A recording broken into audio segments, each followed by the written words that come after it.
दोस्तों, क्या आप जानते हैं कि दुनिया की दूसरी सबसे बड़ी अर्थव्यवस्था और महाशक्ति बनने का दावा करने वाले चीन की एक ऐसी कमजोरी है जिसकी चाबी पूरी तरह से भारत के हाथ में है। एक ऐसा समुद्री रास्ता जहां अगर भारत ने सिर्फ कुछ दिनों के लिए नाकेबंदी कर दी तो चीन का पूरा पावर प्लांट, उसकी गाड़ियां और उसकी फैक्ट्री ठप पड़ जाएगी। इसे जियोपॉलिटिक्स की भाषा में कहते हैं मलक्का डिलेमा, यानी मलक्का का धर्म संकट। यह है मलक्का का जल डमरू मध्य, एक बेहद सकरा समुद्री रास्ता जो हिंद महासागर को प्रशांत महासागर से जोड़ता है।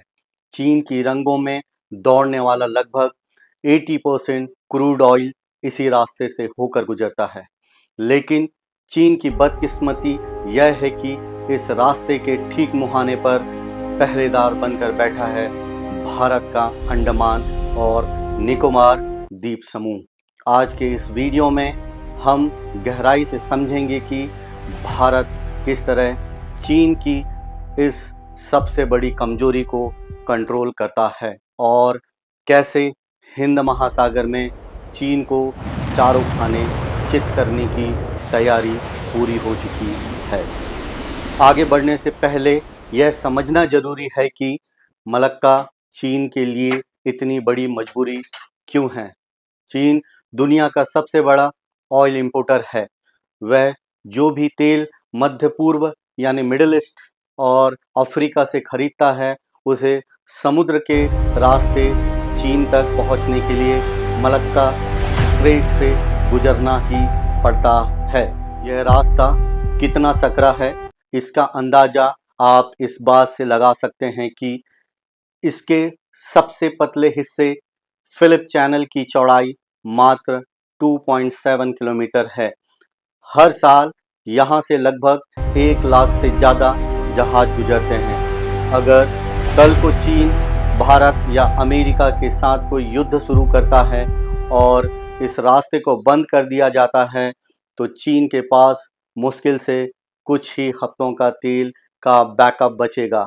चीन के पूर्व राष्ट्रपति हू जिताऊ ने 2003 में इसे मलक्का डिलेमा का नाम दिया था और तब से लेकर आज तक चीन का यह डर सिर्फ बढ़ा है।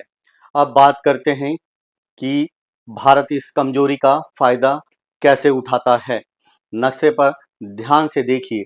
मलक्का स्ट्रेट जहां से शुरू होती है उसके ठीक पश्चिम में स्थित है भारत का अंडमान निकोबार द्वीप समूह। यह भारत की मुख्य भूमि से लगभग 1200 किलोमीटर दूर है, लेकिन मलक्का के मुहाने से इसकी दूरी बेहद कम है।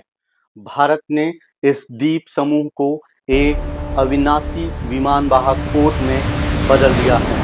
साल 2001 में भारत ने यहाँ देश की एकमात्र त्रिसेवा कमान ANC की स्थापना की है, जहां भारतीय सेना, वायुसेना और नौसेना एक साथ मिलकर काम करती है।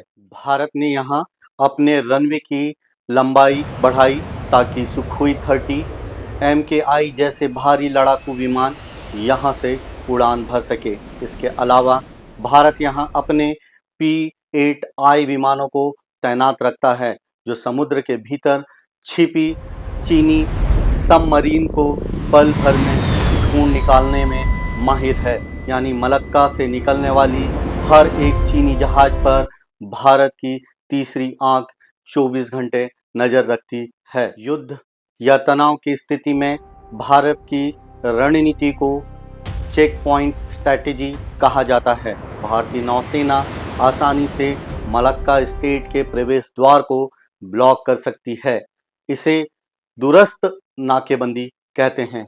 भारत को चीन के तट पर जाकर लड़ने की जरूरत नहीं है। भारत बस हिंद महासागर में चीन की सप्लाई लाइन को काट देगा। इसके अलावा भारत अकेला नहीं है। भारत क्वाड गठबंधन का हिस्सा है जिसमें अमेरिका, जापान और ऑस्ट्रेलिया शामिल है। भारतीय नौसेना नियमित रूप से इस क्षेत्र में मालाबार जैसी मिलिट्री एक्सरसाइज करती है। सिंगापुर, मलेशिया और इंडोनेशिया जैसे देशों के साथ भी भारत के मजबूत रक्षा संबंध है। हाल ही में भारत ने अंडमान के कैंपबेल बे में अपनी मिलिट्री बेस INS बाज का विस्तार किया है, जो मलक्का स्ट्रेट के बिल्कुल करीब है। यहाँ से भारतीय नौसेना कुछ ही मिनटों में किसी भी संदिग्ध चीनी गतिविधियों पर एक्शन ले सकती है। ऐसा नहीं है कि चीन इस खतरे को नहीं जानता। इस खतरे से बचने के लिए ही चीन ने अरबों डॉलर खर्च करके belt and road initiative BRI शुरू किया। उसने पाकिस्तान में ग्वादर पोर्ट बनाया और चाइना पाकिस्तान इकोनॉमिक कॉरिडोर का निर्माण किया, ताकि मलक्का को बाईपास करके सीधे अरब सागर से तेल चीन ले जाया जा सके। उसने म्यांमार के रास्ते भी पाइपलाइनें बिछाई है, लेकिन विशेषज्ञों का मानना है कि ये सभी विकल्प मलक्का स्टेट का मुकाबला नहीं कर सकती। पहाड़ों और सकरे रास्तों से होकर गुजरने वाली ये पाइपलाइनें इतनी मात्रा में तेल ट्रांसफर नहीं कर सकती जितनी चीन की विशालकाय फैक्ट्रियों को जरूरत है। इसके अलावा युद्ध की स्थिति में इन जमीनी पाइपलाइनों को नष्ट करना और भी आसान है। यानी चीन ने जो अरबों डॉलर फूंक दिए, लेकिन उसका मलक्का डिलेमा आज भी जस का तस बना हुआ है। जियोपॉलिटिक्स में एक कहावत है, जो समुद्र को नियंत्रण करता है वो दुनिया को नियंत्रित करता है। हिमालय की ऊंचाइयों पर भले ही चीन अपनी सैन्य ताकत दिखाता हो, लेकिन समुद्र के नीले पानी में असली ताकत भारत के पास है। अंडमान और निकोबार के जरिए मलक्का स्ट्रेट पर भारत का यह कंट्रोल चीन को कभी भी भारत के खिलाफ पूरी ताकत से युद्ध शुरू करने की इजाज़त नहीं देता। यह भारत का वो साइलेंट वेपन है जो बिना एक भी गोली चलाए बीजिंग के पसीने छुड़ा देता है।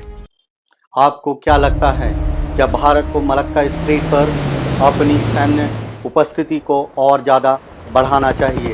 अपने विचार नीचे कमेंट बॉक्स में ज़रूर लिखें। अगर वीडियो जानकारीपूर्ण लगा तो इसे लाइक करें, दोस्तों के साथ शेयर करें और ऐसी ही वीडियोस के लिए हमारे चैनल को सब्सक्राइब करना ना भूलें। मिलते हैं अगले वीडियो में। जय हिंद, जय भारत।